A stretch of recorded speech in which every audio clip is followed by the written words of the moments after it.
بسم اللہ الرحمن الرحیم۔ ناظرین، وی لاگ نمبر 39 اور پیج ہے 46 اور ہیڈنگ چل رہا ہے عرب حکومتیں اور سرداریاں۔ یمن کی بادشاہی، یہ ایک ہیڈنگ میں بتا چکے ہیں۔ ہیرا کی بادشاہی، اور یہ وہی سلسلہ چل رہا ہے، اس کا ہیرا کی بادشاہی کا کچھ حصہ باقی ہے جو ہم آپ کے سامنے رکھ رہے ہیں۔ ناظرین، اس کتاب کا نام ہے الرحیق المختوم، سیرت النبی صلی اللہ علیہ وسلم پر دنیا بھر میں اول انعام یافتہ کتاب الرحیق المختوم۔ رائٹر اس کتاب کے ہیں مولانا صفی الرحمان مبارک پوری۔ رابطہ عالم اسلامی مکہ مکرمہ کے زیر تمام منعقدہ سیرت نگاری کے عالمی مقابلے میں اول آنے والی عربی کتاب کا اردو ترجمہ مولانا صفی الرحمان مبارک پوری۔ قال قال اللہ تعالی یسقون من رحیق مختوم، یہ لوگ سرے بمہر شراب پلائے جائیں گے۔ قال قال اللہ تعالی وَإِن تُطِيعُوهُ تَهْتَدُوا، اور اگر اس کی فرما برداری کرو گے تو راہ پاؤ گے۔ الحمدللہ الذی ہدانا لہذا وما کنا لنہتدی لولا ان ہدانا اللہ۔ اللہم صلی علی محمد نبی الامی وازواجہ امہات المؤمنین، امی وازواجہ امہات المؤمنین وذریتہ واہل بیتہ کما صلیت علی ابراہیم انک حمید مجید۔ جو کھاتے ہیں جہاں والے،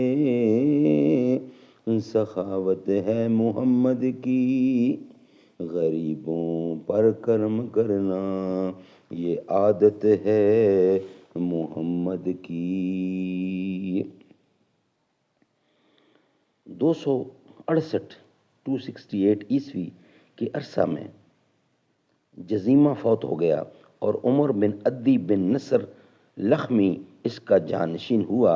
یہ قبیلہ لخم کا پہلا حکمران تھا اور شاہ پور ارد شیر کا ہم اثر تھا۔ شاپور ارد شیر کا ہم اثر تھا۔ اس کے بعد قباز بن فیروز کے عہد تک ہیرا پر لخمیوں کی مسلسل حکمرانی رہی۔ قباز کے عہد میں مزدک کا ظہور ہوا جو اباہیت کا علمبردار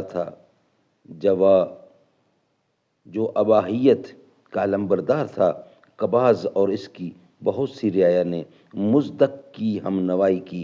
پھر قباز نے ہیرا کے بادشاہ منظر بن ما السما کو پیغام بھیجا کہ تم بھی یہی مذہب اختیار کر لو۔ منظر بڑا غیرت مند تھا، انکار کر بیٹھا۔ نتیجہ یہ ہوا کہ قباز نے اسے معزول کر کے اس کی جگہ مزدکی کی دعوت کے ایک پیروکار حارث بن عمر بن حجر کندی کو ہیرا کی حکمرانی سونپ دی۔ قباز کے بعد فارس کی باغ ڈور کسریٰ نوشیروان کے ہاتھ آئی۔ اسے اس مذہب سے سخت نفرت تھی۔ اس نے مزدک اور اس کی ہم نواؤں کی ایک بڑی تعداد کو قتل کرا دیا۔ منظر کو دوبارہ ہیرا کا حکمران بنا دیا اور حارث بن عمر کو اپنے ہاں بلا بھیجا، لیکن وہ بنو کلب کے علاقے میں بھاگ گیا اور وہیں اپنی زندگی گزار دی۔ منظر بن مسمع کے بعد نعمان بن منظر کے عہد تک ہیرا کی حکمرانی اس کی نسل میں چلتی رہی۔ پھر زید بن عدی عبادی نے کسریٰ سے نعمان بن منظر کی جھوٹی شکایت کی۔ کسریٰ بھڑک اٹھا اور نعمان کو اپنے پاس طلب کیا۔ نعمان چپکے سے بنو شیبان کے سردار ہانی بن مسعود کے پاس پہنچا اور اپنے اہل و عیال اور مال و دولت کو اس کی امانت میں دے کر کسریٰ کے پاس گیا۔ کسریٰ نے اسے قید کر دیا اور وہ قیدی ہی میں فوت ہو گیا۔ ناظرین، اس کا کچھ بقیہ حصہ ہے وہ انشاءاللہ ہم آپ کے سامنے رکھیں گے، مگر نیکسٹ ویلاگ کی صورت میں، یعنی 39 ویلاگ ہمارا کمپلیٹ ہوا۔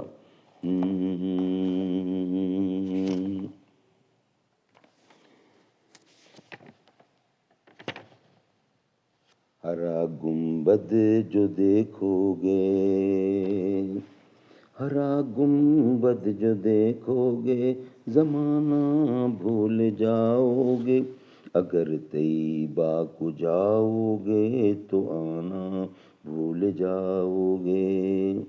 نہ اتراؤ زیادہ چاند تارو اپنی رنگت پر، میرے آقا کو دیکھو گے چمکنا بھول جاؤ گے۔ حدیث مصطفیٰ پر جو ہو جاؤ عمل پیرا، قسم رب کی کبھی ماں کو ستانا بھول جاؤ گے، کبھی ماں کو ستانا بھول جاؤ گے۔ ہرا گنبد جو دیکھو گے، زمانہ بھول جاؤ گے۔